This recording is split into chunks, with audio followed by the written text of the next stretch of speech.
Welcome to नाने classes. दोस्तों, नाने क्लासेस के यूट्यूब चैनल पे आपका स्वागत है। आज रीट मुख्य परीक्षा के लिए हमारी एक लास्ट क्लास बची है कक्षा 6 की। कक्षा 6 महामैराथन क्लास, सभी अध्यायों का जो मुख्य चैप्टर हैं, जो क्वेश्चन हमने 7, 8, 9, 10, 11, 12 में नहीं पढ़े, उसकी चर्चा हम ये कर लेते हैं। तो एक ही क्लास में पूरी पुस्तक का निचोड़ आपको मिलेगा। लगातार आपको क्लास दी जा रही है। जिस विद्यार्थी ने हमारे नाने क्लासेज ऐप में कक्षा 6 से 12 तक की सभी अध्यायों कि टेस्ट सीरीज ज्वाइन नहीं किया है, जरूर ज्वाइन कीजिए नानक क्लासेज के अंदर। और कि उसमें 6, 7, 8, 9, 10, 11 और 12, 9 से यानी 6 से 12 तक की टेस्ट सीरीज उपलब्ध है। 5 बार आप अटेम्प्ट कर सकते हो और पूरे वीडियो लगभग पीडीएफ भी इसमें आपको डाली हुई है। तो नानक क्लासेज ऐप ज्वाइन कीजिए और आज और कल 2 दिन आपको 50% छूट भी दी जा रही है, तो इसका भी फायदा उठा लीजिए। तो स्टार्ट करें। यहां आपको टेस्ट देने के बाद आपको यहां क्लास मिलती है, तो एक ही क्लास में पूरी पुस्तक का निचोड़ आपके सामने। पहला प्रश्न, 2 फरवरी 2006 को नरेगा की शुरुआत देश के कितने जिलों में हुई? तो नरेगा, नरेगा अब नाम है इसका मनरेगा, क्योंकि जब स्टार्ट हुई थी तो ये थी नरेगा।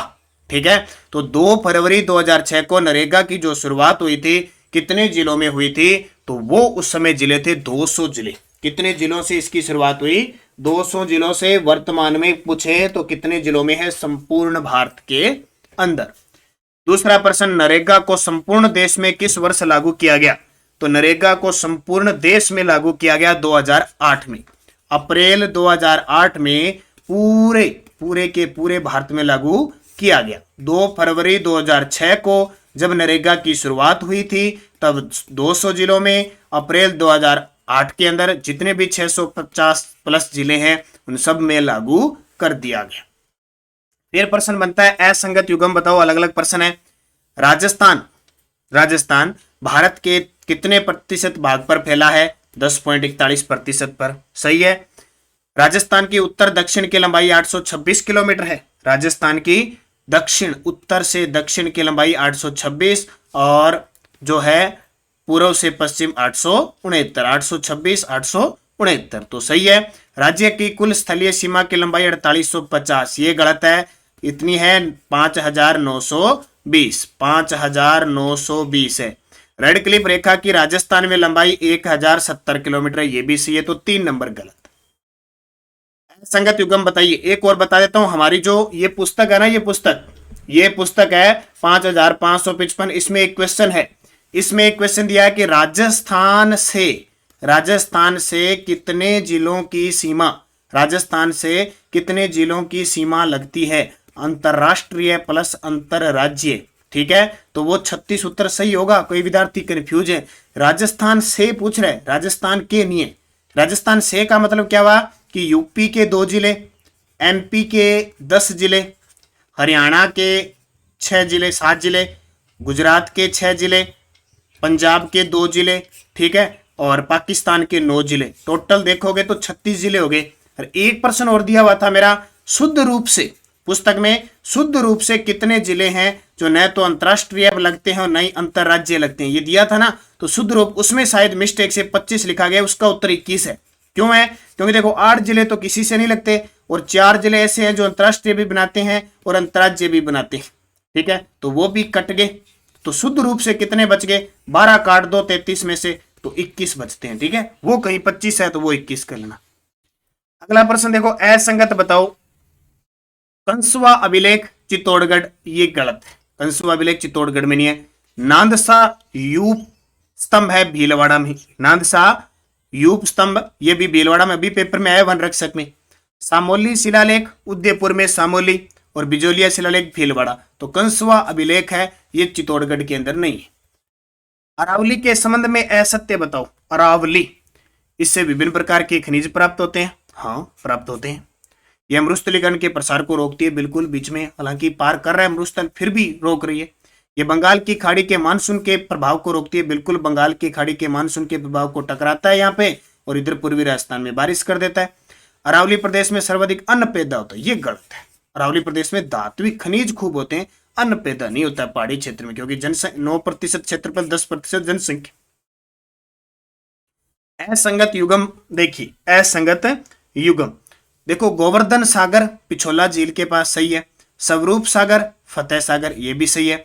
कुम्हारिया तालाब, रंग सागर ये भी सी है, पिछोला, रक्तलाई ये गलत है। असंगत युग्म और बताना है आपको, राजस्थान में भारत के कुल पशुधन का बाहुल्य 6.78 है। राजस्थान में भारत के कुल पशुधन का बाहुल्य ये गलत है, क्योंकि लगभग 10 पॉइंट कुछ है, ठीक है, ये इतना नहीं है, तो असंगत हो गया। 20वीं पशु गणना में ऊंट गधों की संख्या में कमी दर्ज की गई, बिल्कुल, गधे लगभग 73% घटे हैं और ऊंट लगभग 34.69% घटे हैं। राजस्थान में सर्वाधिक उपलब्ध खनिज रॉक फॉस्फेट है, खूब सारा होता है रॉक फॉस्फेट, और सर्वाधिक दलहन का उत्पादन नागौर करता है, ये भी सही है, तो उत्तर इसका असंगत हो जाएगा 1 नंबर। किस त्योहार पर गेहूं व बाजरे का खींच मनाया जाता है? किस त्योहार पर गेहूं का और बाजरे का लेके धान लेके खींच मनाया जाता है? वो होती है आखा तीज। कौन सी तीज? आखा तीज। यहाँ आप कहते हैं कई दलियो बना लिया, कई बार बनावा है लापसी, ठीक है, यहाँ समझ लो लापसी मुंह करे, ठीक है, लापसी बनावा है, कई खिचड़ी बनावा है, ठीक है, मुँह करे नहीं बे, मुंह करे लापसी सो लापसी बना। लेकिन आजकल के रसगुल्ला और गुलाब जामुन खाओ नहीं थे, टेस्टी भुजिया खाओ जो थाने लापसी रे खिचड़ी अच्छी कौन लगे, तो आखा तीज पर बने, आखा तीज विशाख शुक्ल तीज ने बनाई जाए, तो ये याद रखना। अगला असंगत युग्म, मजार ए फकरी कहां पे है? गलियाकोट डूंगरपुर में। दशहरा मेला कहां का प्रसिद्ध है? कोटा का, माधो सिंह के समय शुरू हुआ। टेराकोटा मुलेला गांव राजसमंद का प्रसिद्ध है, सही है। लकड़ी की मूर्तियां विवाण, ये गलत है, विमण गलत है। लकड़ी की मूर्तियां विवाण नहीं कहते हैं, वो देवों के जो रखने का देव स्थान होता है विभाग, उसको विवाण कहते हैं, तो 4 नंबर। नाचता हुआ पक्षी, पत्थर की संदूक, लोहे की किसकी सभ्यता से प्राप्त हुई है? ठीक है, ठीक है, क्या क्या, यानी नाचता हुआ पक्षी, पत्थर की संदूक और लोहे की कुछ किस्में हैं, वो किस सभ्यता से प्राप्त हुई है? विराट सभ्यता से। विराट कहां पे है? जयपुर के अंदर है। 1936-37 में दयाराम बहादुर साहनी ने इसकी खोज की थी। कैलाशनाथ दीक्षित और नील रतन बनर्जी ने इसके उत्खनन करता थे। बौद्ध धर्म और मौर्यकालीन सब यहाँ पे सभ्यता के अवशेष मिलते हैं। भारत का सबसे बड़ा रेलवे मॉडल कक्ष कहां स्थित है? तो भारत का सबसे बड़ा रेलवे मॉडल कक्ष कहां पे है? उदयपुर में स्थित है। कोटा के दशहरे मेले की अत्यधिक आकर्षक रूप में पहचान किस शासक के काल में मिली? ये याद रखना। तो किस शासक के शासन काल में मिली थी? तो सबसे ज्यादा देखो, शुरू तो हुई थी माधो सिंह के समय, शुरू हुई थी माधो सिंह के समय दशहरा मेला। पूछे राजस्थान में कोटा दशहरा मेला कहाँ का प्रसिद्ध है? कोटा। शुरुआत हुई थी माधो सिंह, लेकिन सबसे ज्यादा पहचान मिली थी उमेद सिंह के समय। किसके समय? उमेद सिंह। उदयपुर के हरियाली अमावस्या की शुरुआत 1899 में किस शासन की थी? तो उदयपुर में हरियाली अमावस्या की शुरुआत की थी फतेह सिंह ने। एक है हरियाली अमावस्या के दिन, आपको पता है किसकी स्थापना हुई थी? हरियाली अमावस्या कब बनाई जाती है? श्रावण अमावस्या को। उपरमाल पंच बोर्ड की स्थापना हुई थी। एक उदयपुर के शासक आए थे फतेह सिंह, हरियाली अमावस्या की शुरुआत की थी उन्होंने 1899 में। श्री महावीर जी का मेला कब से कब तक आयोजित होता है? अभी आपको मैंने पढ़ाया था श्री महावीर जी का मेला करौली में, ठीक है, तो ये चैत्र महीने के अंदर आयोजित होता है। लेकिन अभी हाल ही में जो नवंबर महीने के अंदर महामस्तिका विसर्जन कार्यक्रम चला था सवाई माधोपुर क्षेत्र में ना, करौली। विराट का वर्णन किस यात्री ने किया? अब वर्णन किसने किया? जो आया था वहां पे, कौन आया था? ये हवैन सांग। ये हवैन सांग पता है कौन है? एक शासक आया था 606 से लेकर 647 तक, कन्नौज पर राज किया था हर्षवर्धन ने, उसके दरबार में था हर्ष, ये उसके समय आया था हवैन सांग भारत में। तो हवैन सांग ने बीनमाल और विराट की यात्रा की थी। सूरसेन नामक राजवंश का वर्णन किस प्रशस्ति में मिलता है? सूरसेन नामक राजवंश का वर्णन बयाना प्रशस्ति में मिलता है। बयाना कहां पे है? भरतपुर में, क्योंकि उस उधर वाले क्षेत्र को कहते हैं ना सूरसेन। वृहत संहिता किन के पतन का, वृहत संहिता में किन के पतन का वर्णन मिलता है? योधे। ये गंगानगर हनुमानगढ़ वाला क्षेत्र योधे कहलाता है। योधे वंश का जो पतन मिलता है वो वृहत संहिता में मिलता है। अब ऐसे प्रश्न क्या है, इनका अंत नहीं है, लेकिन ये पुस्तक में लिखे हुए तो थोड़े थोड़े हो सकता है वो एग्जामिनर सीधा उठाएगा। ऐसे नहीं कि कहीं से सारी संहिता पढ़ने लग जाओ, क्योंकि ज्यादा टारगेट है 6 से 12 तक की पुस्तक के सबसे ज्यादा क्वेश्चन। और मैंने पिछले 2 महीनों में आपको ये पूरी टेस्ट सीरीज दे दी नानक क्लासेज ऐप पे, पूरी एक एक चैप्टर एक एक लाइन से क्वेश्चन निकाल के और पूरे वीडियो दे दी, इसीलिए, ठीक है। और अब 2 दिन, अब जो 2 दिन है ये आज और कल, ये जो रीट 3rd ग्रेड की चल रही है लेवल 1 और 2 की हमारी नानक क्लासेज ऐप में टेस्ट सीरीज 151 की, इस पे 33% है। इसके अलावा सामाजिक अध्ययन की है, अंग्रेजी की है, जिला दर्शन है, जो भी हमारी टेस्ट सीरीज चल रही है उस पे आपको छूट मिल रही है 50%। तो वृहत संहिता में किसके पतन का है? योधे। असंगत युग्म है, असंगत युग्म। अब देखो आ गया, अभी पीछे मैंने कंसवा आपको बताया नहीं था, इसीलिए नहीं बताया क्योंकि आगे क्वेश्चन आएगा। कंसवा विलेख कोटा में, नांदसा भीलवाड़ा में, बरनाला बरनाला यूप है जयपुर में, लेकिन सामोली लेक बयाना में नहीं है। अब सामोली कहां पे है? उदयपुर में, पीछे बता दिया। अब यहां से एक आधा प्रश्न अभिलेख से पक्का आएगा। नांदसा भीलवाड़ा में आ चुका है पेपर में, कंसवा महादेव का मंदिर कोटा में वैसे याद रह जाता है, बरनाला ध्यान रखना जयपुर के अंदर, तो 4 नंबर गलत हो गया। गाय के मुख वाले प्याले तांबे के बेल किस सभ्यता से प्राप्त हुए? गाय के मुख वाले प्याला और तांबे के बेल, गाय के मुख के समान एक प्याला मिला है। कई बार आप देखते हो कहीं जाते हो धार्मिक स्थल या गाय का मुख है, शेर के मुख से पानी निकलता रहता है, बस अवशेष बन गया। तांबे के बेल किस सभ्यता से प्राप्त हुए हैं? कालीबंगा से। कालीबंगा सभ्यता की खोज 1952 में अमलानंद घोष ने की थी। इसकी खोज करता थे बीबी लाल, बीके थापर और एमडी खर्रे। ठीक है, तो ये आपके लिए इंपॉर्टेंट है, बीबी लाल ब्रजवासी लाल और बीके थापर, तो इनको अच्छे तरीके से याद रखना। कालीबंगा सभ्यता।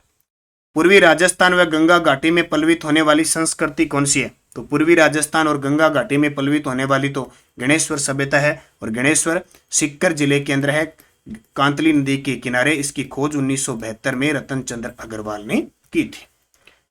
त्रिरत्न चक्र के चिन्ह युक्त अलंकृत घड़े किस सभ्यता से मिले हैं? त्रिरत्न चक्र जो होता है उससे युक्त चिन्ह युक्त उसका चिन्ह है। अलंकृत घड़े किस सभ्यता से मिले हैं? विराट से। विराट मौर्यकालीन, और वो बता ही दिया। भारतीय महामरुस्थल का भाग कौन सा क्षेत्र है? यानी मरुस्थल तो है, 12 जिलों में मरुस्थल है, लेकिन महान मरुस्थल है बाड़मेर, जैसलमेर, बीकानेर। असंगत बताइए। उच्चावच और अपवाह तंत्र के बारे में बताना है, बहुत ही शानदार प्रश्न है। देखो 900 मीटर की है बनास बेसिन, क्योंकि बनास नदी है अरावली के मध्य से गुजरती है, तो जाहिर सी बात है कुछ पर्वत चोटियों के बीच से गुजरती है, तो 900 मीटर के आसपास आ जाएगी। जैसे अजमेर से गुजरती है तो नाग पहाड़ आ जाएंगे। हड़ौती क्षेत्र है यहाँ पे, इधर संतूर उंदेर ये क्षेत्र है, तो ये 600 मीटर आ जाएगा। 300 मीटर है लूणी बेसिन, लूणी बेसिन का 300 मीटर का ही क्षेत्र है, ये रोजा भाकर और इधर आ गए। 150 मीटर गग्गर बेसिन, ये गलत, इतना भी कम है नहीं। किस परियोजना से जयपुर अजमेर टोंक क्षेत्रों को जलापूर्ति की जा रही है? किस परियोजना से जयपुर अजमेर टोंक क्षेत्रों को जलापूर्ति की जा रही है? तो ये जो क्षेत्र है वो बिशलपुर से, और बिशलपुर बांध कहाँ पे है? टोंक में। किस नदी पर? बनास, राजस्थान की सबसे बड़ी पेयजल परियोजना है। दूध तलाई झील किस जिले में है? दूध तलाई झील किस जिले में है? तो दूध तलाई है उदयपुर में। कहाँ पे? दूध तलाई उदयपुर में। निम्न में से उदयपुर शहर से संबंधित नहीं है। अब इस 6ठी क्लास की पुस्तक है, देखो उसमें इस प्रकार के प्रश्न दे रखे हैं, तो जाहिर सी बात है क्वेश्चन पूछे जा सकते। अमरकुंड झील है यहाँ पे, मादला मगरा है, रुंडेला तालाब है, नवल सागर ये नहीं है। नवल सागर कहाँ पे है? बूंदी में। रुंडेला तालाब, मादला मगरा, अमरकुंड ये उदयपुर में। पोल्ट्री फार्मिंग क्या है? नाम सुना है पोल्ट्री फार्म? तो मुर्गी पालन के लिए होता है पोल्ट्री फार्म। स्वास्थ्य सेवा निःशुल्क नंबर कौन सा है? सारे स्वास्थ्य सेवा जो निःशुल्क नंबर है वो 108 है। ठीक है, शिकायत के लिए 186 है। Child helpline number 1098। देश में उपलब्ध जल का मात्र कितने प्रतिशत राजस्थान में है? ये प्रश्न कई बार आ गया। लगभग 1.16% है। पूरे देश में उपलब्ध जल का राजस्थान में 1.16% है, तो लगभग में कितना हो गया? 1%। सुख सागर तालाब, काला सागर तालाब किस जिले में है? सुख सागर तालाब, काला सागर तालाब किस जिले में है? सवाई माधोपुर में। अब ऐसे प्रश्न आपको याद रखने हैं। सुख सागर तालाब और काला सागर तालाब सवाई माधोपुर के अंदर है। तालाबों व जिलों से संबंधित असत्य बताओ। देखो मुथाना तालाब पाली में है, सही है। ये नई चीजें हैं, आप इनको पढ़ लेना। तालाब वगैरह से यहाँ से क्वेश्चन आ सकता है। सेना पानी तालाब चित्तौड़गढ़ में, सेना पानी तालाब चित्तौड़गढ़ में है। गढ़सी सर, तो ये गढ़सी सर कहाँ पे है? जैसलमेर में। गढ़सी सर है जैसलमेर में, बूंदी में नहीं है। दांतीवाड़ा तालाब पाली में है। दांतीवाड़ा मुथाना पाली में है, सेना पानी चित्तौड़गढ़ में है, तो गढ़सी सर जैसलमेर में। तालाबों व जिलों से संबंधित असत्य बताओ। देखो हेमावास तालाब पाली में है, हेमावास। बागोलिया तालाब उदयपुर में है। एडवर्ड सागर डूंगरपुर में है। तेज सागर बूंदी, तो ये गलत है। तेज सागर जो है वो प्रतापगढ़ में है। तेज सागर तालाब की बात चल रही है, जो परंपरागत से जल संरक्षण की विधि है, प्रतापगढ़ में है, तेज सागर प्रतापगढ़ में, ठीक है। एडवर्ड सागर डूंगरपुर में, बागोलिया तालाब उदयपुर में, हेमावास तालाब पाली में। तो डी उत्तर हो जाएगा। कौन सा तालाब भीलवाड़ा जिले में नहीं है? और अक्सर आपने पेपर में देखे होंगे, सरेरी, खारी, मेजा, ये प्रश्न आते हैं। सरेरी, खारी, मेजा, आडवान बांध, ये सारे कहाँ पे तालाब है? भीलवाड़ा में है। हेमावास कहाँ पे है? पाली में। कौन सा तालाब चित्तौड़गढ़ जिले में नहीं है? कौन सा तालाब है? चित्तौड़गढ़। देखो पद्मिनी का नाम आ गया, वानकिया, मुरालिया, ये तीनों ही चित्तौड़गढ़ में है। पद्मिनी तालाब, वानकिया तालाब, मुरालिया तालाब चित्तौड़गढ़ में, जबकि हिंडोली, ये हिंडोली जो तालाब है वो बूंदी में है। हिंडोली बूंदी में। कौन सा तालाब बूंदी जिले में नहीं है? देखो मुथाना था, ये अभी पढ़ा था। मुथाना कहाँ पे है? पीछे पढ़ा होगा, याद होगा आपको, अब भी पढ़ के हैं ताजा अगर आपका ध्यान है तो। मुथाना है पाली में। कीर्ति मोरी, बरडा और रिडोला, बरडा, कीर्ति मोरी, बरडा, रिडोला बूंदी में है। कहाँ पे? कीर्ति मोरी, बरडा, रिडोला बूंदी में है। मुथाना पाली में है। बागोलिया तालाब किस जिले में है? अभी पीछे बता के आया हूं तो भूलोगे नहीं। जो बागोलिया तालाब है वो उदयपुर में है। जाजली, अचलावदा, सांकथली, तेज सागर, गंधेर, खेरोट, रायपुर तालाब किस जिले में? जल्दी से बता दो, एक इनमें से नाम है जो मैं आपको बता के हूं। जाजली, अचलावदा, सांकथली, तेज सागर, गंधेर, खेरोट, ये ना तो अखरोट है ना ही खराटा है, ध्यान रखियो खेरोट है। रायपुर तालाब किस जिले में है? तो इसका उत्तर क्या आ जाएगा? प्रतापगढ़। अभी बता के है ना, तेज सागर कहाँ पे है? प्रतापगढ़ में। तो जाजली, ठीक है, इसना याद रखना, जाजली, जाखम, जागली, जाखम, प्रतापगढ़, बस याद हो जाएगा। झील व जिले से संबंधित असत्य बताओ।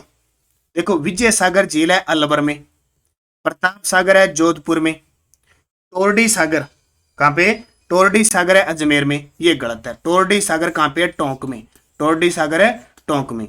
छापरवाड़ा, ये छापवाड़ा नहीं छापरवाड़ा है, ठीक है। छापरवाड़ा झील है जयपुर में, ये प्रश्न आया हुआ अभी ताजा 2022 में एग्जाम में, छापरवाड़ा, तो ये गलत हो गया। प्रताप सागर जोधपुर में, विजय सागर अलवर में। झील व जिले से संबंधित असत्य, स्वरूप सागर उदयपुर में, बांकली बांध बाड़मेर, ये गलत है। बांकली बांध जालोर में है। बांकली बांध जालोर में है। आपको पता है कि एक सूकड़ी नदी पर ये बना हुआ है, बस याद रखो सूकड़ी नदी, ठीक है। सूकड़ी सूकी है जदबी पर बांको टेडो बांध कट है जालोर में। और जालोर का जो सुवर्णगिरी है जिसको जालोर का किला कहते हैं वो सूकड़ी नदी के किनारे है। भोपाल सागर चित्तौड़गढ़ में है, जय सागर अलवर में है। भोपाल सागर चित्तौड़गढ़ में, जय सागर अलवर में, बांकली जालोर में। नागतलाई, जुग्गर, ममचेड़ी, निद्र झील किस जिले में है? नागतलाई ये आरबीसी की पुस्तक में लिखे हुए हैं, इसलिए पेपर में पूछा जा सकता है। नागतलाई, जुग्गर, ममचेड़ी, निद्र झील। आपने एक जागरोली बोली सुनी होगी, जागरोली बोली, इससे आप अंदाजा लगा सकते हो कि वो किस जिले में है। नागतलाई, जुग्गर, जागरोली, जुग्गर, नागरोली, ममचेड़ी, निद्र झील, ये सारी करौली के अंदर। और ये जो सुबह करंट की क्लास आती है ना अपनी, उसमें मैं यस्टरडे डोज में ये सारी करवा चुका हूं, अगर कोई डेली रोज पूरी क्लास देखता है तो, ठीक है, ये भी ध्यान रखना। अजीत सागर बांध किस जिले में है? ये तो बड़ा ही आसान है आपके लिए। अजीत सागर बांध है झुंझुनू में। अजीत सागर बांध झुंझुनू में। असत्य बताओ, असत्य बताओ। कालक सागर है दौसा में। कालक सागर कहां पे है? दौसा में। राम सागर धौलपुर में। गेब सागर, तो गेब सागर डूंगरपुर में है, कोटा में नहीं है। किशोर सागर है कोटा में। नवल सागर बूंदी में। सरदार समंद झील पाली में है, ठीक है, तो उत्तर आ जाएगा सी। असुमेलित बताइए। रायपुर बांध कहां पे है? सिक्कर में। तलवाड़ा झील सिक्कर में, गलत है। तलवाड़ा झील है हनुमानगढ़ में, घग्गर नदी का पानी आता है। जेतपुरा बांध भीलवाड़ा में।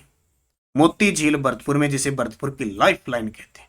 रायपुर बांध सिक्कर में, जेतापुरा बांध भीलवाड़ा में, मोती झील भरतपुर में। उत्तर बी। सुमेलित बताना है अब की बार। क्या बताना है? सुमेलित। तालाबशाही धौलपुर में। ये तालाबशाही किसने बनवाया था? जहांगीर ने बनवाया था। किसके लिए? एक अपने जो पुत्र था शाहजहां, उसके शिकार गृह के लिए बनाया था तालाबशाही। ये प्रश्न बहुत बार आता है। शिवपुर हेड झील, तो ये बीकानेर में नहीं गंगानगर में है। नवल सागर झील बूंदी में है, 12 में नहीं है। खारी बांध कोटा में नहीं, भीलवाड़ा में है। तो तीनों हो गए गलत, सुमेलित हो गया 1। 1520 में सर्वप्रथम जोधपुर में नाड़ी का निर्माण किसने करवाया था? ये प्रश्न आ रहा है, ये वस्तुनिष्ठ में है एकदम। 1520 में सर्वप्रथम जोधपुर में नाड़ी का निर्माण करवाया था राव जोधा ने। अपराजित परीक्षा ग्रंथ में बावड़ियों के कितने प्रकार बताएं? देखो, अपराजित परीक्षा ग्रंथ में बावड़ियों के कितने प्रकार बताएं? बावड़ियों के 4 प्रकार बताएं। निम्न में से परंपरागत जल संरक्षण विधि, देखो आपके रीट में टॉपिक भी है कि क्या झीलें बांध जल संरक्षण या मृदा संरक्षण जैसे होता है। जल संरक्षण से एक प्रश्न आता है और हम कंफ्यूज हो जाते हैं कि यार जल संरक्षण की विधियां है कौन सी, समझ से बाहर है। क्यों हम कंफ्यूज कहां होते हैं? रबी खरीफ की फसल में, परंपरागत गैर परंपरागत ऊर्जा स्रोत में, धात्विक अधात्विक खनिज के अंदर कुछ चीजें ऐसी है वहां हम फंसते। एक ये पॉइंट है जल संरक्षण की विधि, कौन सा है? आज सारा ही क्लियर हो जाएगा, बढ़िया तरीके से पढ़ते हैं। देखो, टांका, कुंड, खड़ीन। अब आप थारे याद हो सी टांकों के वह घर अपन पहला क्या पानी की जरूरत होती है। अब तो जो पानी ना हो तो आप टैंकर गिरा लिया तुरंत। पहले बारिश पर निर्भर होता था रेतीले क्षेत्र में, खास करके पश्चिमी राजस्थान में। अब टिब्बा में बैठे होता लोग, वे की करता बंद ध्यान लग जाए तो भी ई ऋतु में बारिश वैसी वे छत्ता ने साफ कर लेता और आंगन साफ कर लेता। कच्चा तो होता गारो लगाए तो वे साफ कर लेता और वो पानी आगे पतनालों आगे अठा आगे कुंड बना लेता भाई, ठीक है। माँ पानी आगे गिर जाए तो बिनी कुंड के बिनी टांकों के अलग अलग क्षेत्र में अलग अलग नाम है। जिया पग पग पर बोली बदली जाए, बिया बिया हर क्षेत्र का नाम बदली जाए। कोई कुंड के दे, कोई कुई के दे, कोई टांकों के दे, कोई नाड़ी के दे, अलग अलग नाम हो गया। भी छोटा मोटा हुआ जिया बे जिका सूरत होती वे बीता बना लेता, ठीक है। तो वो टांको कुंड और खड़ीन, खड़ीन के पश्चिमी राजस्थान में खास करके जैसलमेर में पालेवाल ब्राह्मण है वे कि यहाँ टिब्बा है, टिब्बा के बीच में जिये पानी रुकेगो अठे अठे पानी वो रुकेगो भट्ठा पानी जिये सूखेगो नहीं तो वो दलदली क्षेत्र हो जाओ। पहला पानी यूज हो जाए जितना दिन हुआ फिर वो क्योंकि वाष्पीकरण बहुत ज्यादा है पानी उड़ जाए तो अट्ठे के दलदली क्षेत्र होता है तो वे के बीज गिर देता तो बा खड़ीन की खेती होगी, ठीक है। तो उपयुक्त सभी अब पूछ लिया खड़ीन कुंड टांका सारी परंपरागत जल संरक्षण विधि है। वर्तमान में राजपुताना की किस परंपरागत जल संरक्षण प्रणाली को इराक में आज भी अपनाया गया? देखो, इराक में आज भी जो खड़ीन है ना, खड़ी जल परंपरा प्रणाली आज भी अपना रहे हैं।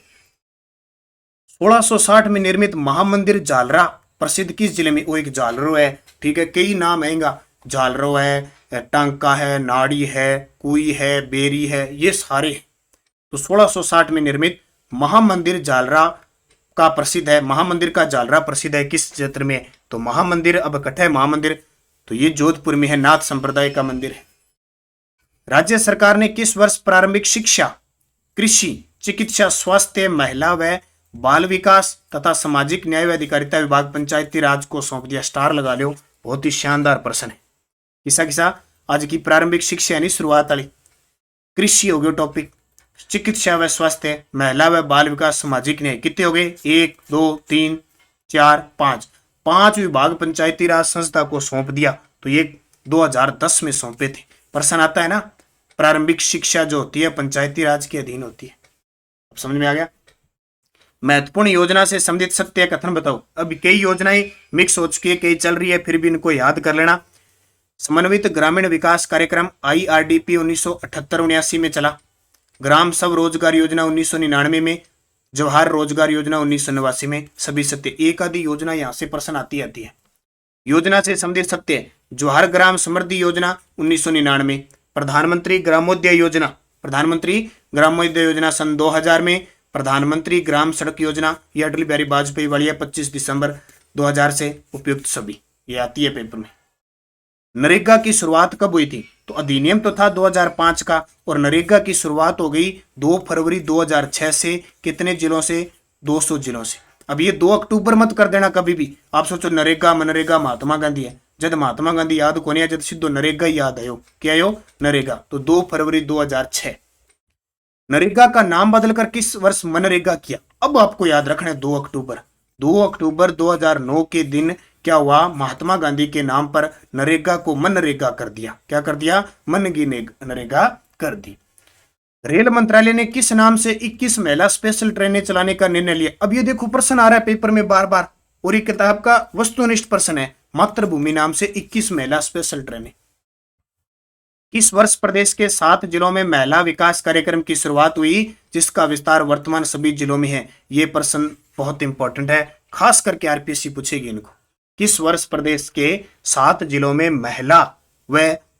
महिला विकास कार्यक्रम, ये सूर्यक्रम नहीं है, विकास कार्यक्रम है, ठीक है, की शुरुआत हुई, जिसका विस्तार वर्तमान में कितने जिलों में है, सभी जिलों में है। तो इसकी शुरुआत हुई थी 1984 के अंदर। उस समय 7 ही जिले थे, एक तो आपका जयपुर हो गया, एक जोधपुर हो गया, एक आपका उदयपुर हो गया, एक आपका कोटा हो गया, एक आपका अजमेर हो गया, एक भीलवाड़ा और बांसवाड़ा, उस समय 1984 में। राजस्थान राज्य महिला आयोग का गठन कब हुआ? तो राजस्थान राज्य महिला आयोग का गठन 15 मई 1999। 15 मई 1999 राज्य महिला आयोग में 3 सदस्य होती है, एक अध्यक्ष होती है, वर्तमान में रिहाना रियाज चिश्ती इसकी अध्यक्ष है। राजस्थान राज्य महिला आयोग की संरचना अधिनियम 1999 की किस धारा में वर्णित है? तो किस धारा में वर्णित है? धारा 3 में। राज्य महिला आयोग की संरचना के बारे में सत्य कथन बताइए। बहुत ही अच्छा प्रश्न है। इसमें एक अध्यक्ष होता है और 3 सदस्य होते हैं। अभी आरपीएस ने सेकंड ग्रेड में पूछा है ना, मानवाधिकार से प्रश्न पूछा है, आरपीएससी से पूछा है कि मानवाधिकार में कितने होते हैं और आरपीएससी में कितने होते हैं। वैसे आपको याद रखना है, राज्य महिला आयोग की संरचना एक अध्यक्ष और 3 सदस्य होते हैं।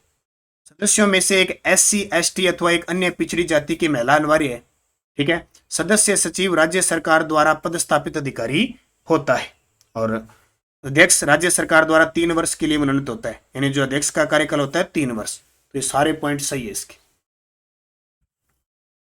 राजस्थान में महिला निदेशालय का गठन कब किया गया? राजस्थान में महिला निदेशालय का गठन कब किया गया? 2007 में। जिला महिला सहायता समिति किसकी अध्यक्षता में गठित की गई? जिला महिला सहायता समिति किसकी अध्यक्षता में? जिला कलेक्टर। घरेलू हिंसा से महिला संरक्षण अधिनियम 2005 किस वर्ष लागू हुआ? घरेलू हिंसा से महिला संरक्षण अधिनियम 2005, तो अगले साल 2006 से। किशोरी शक्ति योजना में कितने वर्ष की बालिकाओं के लिए संचालित है? अब ये प्रश्न बहुत इंपॉर्टेंट है। अभी इसने आरपीएससी पता नहीं वन रक्षक में पूछा, सेकंड ग्रेड में पूछा कि जो अभी एक अभियान चल रहा है मिशन जिसाणेरी लाडली, उसमें कितने वर्ष की बालिकाओं को शामिल किया गया है? तो 10 से 18 वर्ष।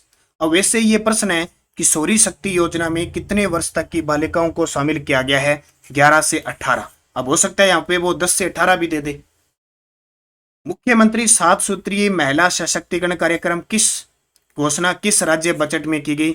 ये प्रश्न सितंबर 2021 कॉलेज लेक्चरर की एग्जाम में आया था, ठीक है। और मैं बता देता हूँ सारे विद्यार्थियों को जो रीट की तैयारी कर रहे हैं उनके लिए स्पेशल, मेरे पास जो हमारा चैनल है नानक क्लासेज, उसमें लिंक आता है नानक क्लासेज शिव सर नाम से मेरा टेलीग्राम चैनल है, ठीक है, शिव सर नाम से। उस चैनल को सारे चयन कर लो, उसमें क्विज आती है, रोज 9 बजे आपको एक क्लास दी जाती है।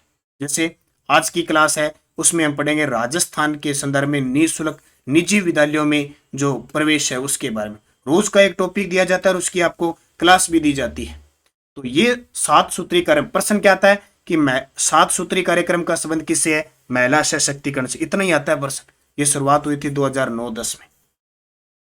निम्न में से कौन सा कार्यक्रम 7 सूत्री महिला कार्यक्रम में शामिल है? पहले प्रश्न तो ये आ गया कि 7 सूत्री कार्यक्रम का संबंध किससे है? नारी सशक्तिकरण से।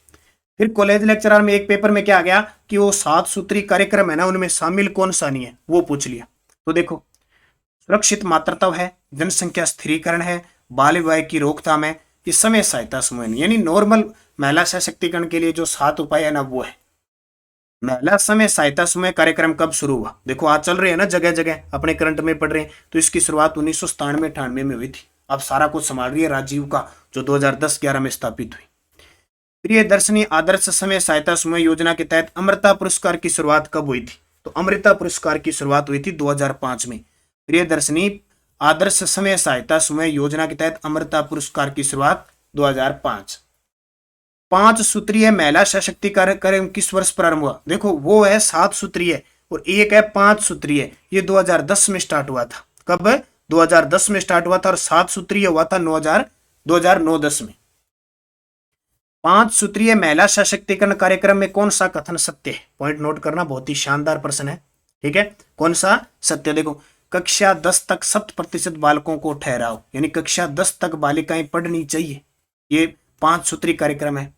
बालिकाओं में शिशु विवाह की पूर्ण समाप्ति, यानी बाल विवाह को समाप्त। हर महिला को संस्थागत प्रसव की सुविधा उपलब्ध होनी चाहिए। सकल जन्म दर को 21 प्रति हजार ले आना है, जैसे वर्तमान की करंट की बात बता रहा हूँ 32 है।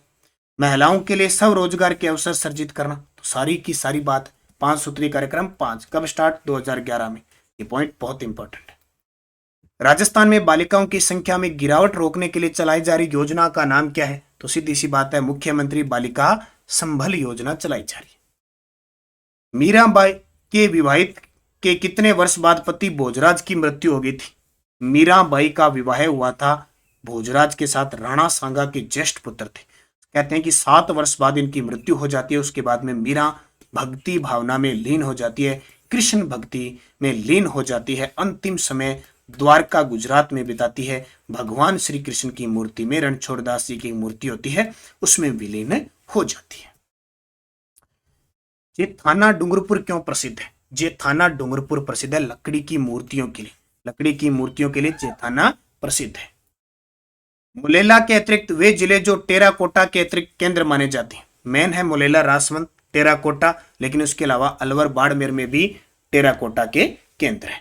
तो ये भी आपके 71% थे। 6ठी क्लास के जितने भी थे, 7वीं क्लास 8वीं क्लास मैंने सारी दे दी।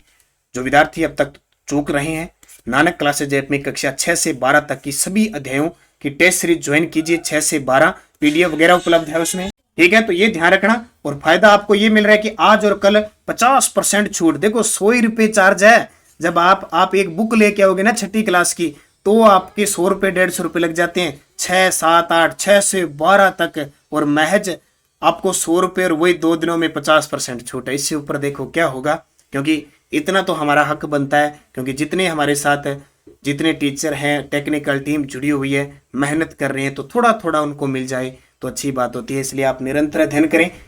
कोशिश आपके साथ पूरी की जा रही है। ये ब्रह्मास्त्र बाजार में उपलब्ध है हमारी 5555 प्लस रीड स्पेशल। और ये करंट अफेयर्स की वार्षिक अंक रीड के लिए बहुत ही इंपॉर्टेंट होगी। जो सुबह करंट क्लास लगाता हूँ मैं बूस्टर डोज फैक्ट के साथ है। और ये रीड 3rd ग्रेड के लिए लेवल 1 और लेवल 2 के लिए टेस्ट सीरीज चल रही है 151 रुपये में। इसकी एक दिन छोड़ के आपको टेस्ट मिलता है। रात को 10 बजे इसकी यूट्यूब पे व्याख्या मिल जाती है। सामाजिक अध्ययन, अंग्रेजी, जिला दर्शन, बहुत सारी टेस्ट सीरीज है। और एक और नया कल हम धमाका करने वाले हैं। नए साल में आपको क्या बताएंगे, हम क्या करेंगे। तो आप निरंतर अध्ययन करें, अच्छे तरीके से पढ़ें, आपको सफलता मिलेगी। धन्यवाद आज सभी विद्यार्थियों को, और नव वर्ष की अग्रिम हार्दिक शुभकामनाएं। आपका दिन शुभ हो, नए वर्ष में नई शुरुआत हो, आपका नया साल आपके लिए इतिहास बने, आप अपने लक्ष्य की तरफ प्राप्त हों। इसी के साथ सभी विद्यार्थियों को धन्यवाद। जय हिंद, जय भारत।